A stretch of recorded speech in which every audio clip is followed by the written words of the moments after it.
নমস্কার বন্ধুরা, আপনারা কেমন আছেন? ভালো আছেন?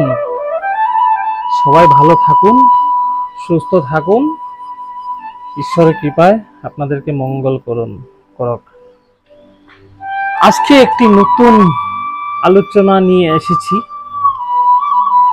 আজকে একটি দারুণ শিকড় নিয়ে এসেছি। এক টুকরা শিকড় দিয়ে আপনাদের রোগ চলে যাবে, এমন এক বস্তু আজকে নিয়ে এসেছি আপনাদের সামনে।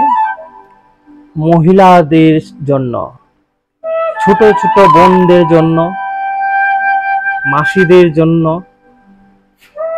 বন্ধুদের বান্ধবীদের জন্য আজকে বলবো এই শিকড় কি কাজ হয়, কি উপকার হয়, যেমন এই বেমারটি হলে কি হয়, শরীরে কি অসুবিধা। এই বেমারটির নাম হলো ধাতু।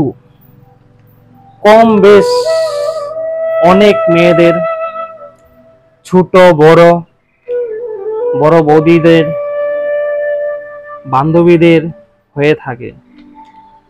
এই বেমারটি হলো ধাতু। আজকে এই ধাতুর কারণে দিনের পর দিন শুকিয়ে যাচ্ছেন, দেহ দুর্বল হয়ে যাচ্ছে, মনে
তোমার কাছে এসেছি এক টুকরো শিকড় নেওয়ার জন্য।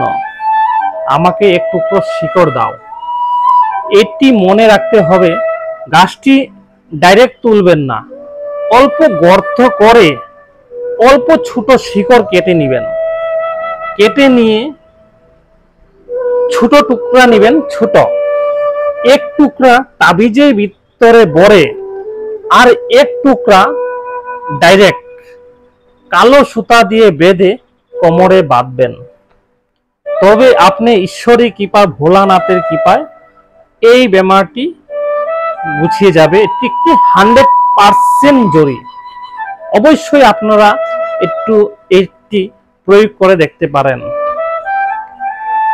আর একটি যখন উঠাবেন, আশেপাশে যখন মানুষ না থাকে তখন এটি উঠাবেন। যখন উঠাবেন, উঠানোর সময় বলবেন ওম নমঃ শিবায়, ওম নমঃ শিবায়, ওম নমঃ শিবায়। উঠিয়ে ভালোভাবে ধুয়ে আপনার কোমরে কালো সুতা দিয়ে লাগিয়ে দিবেন।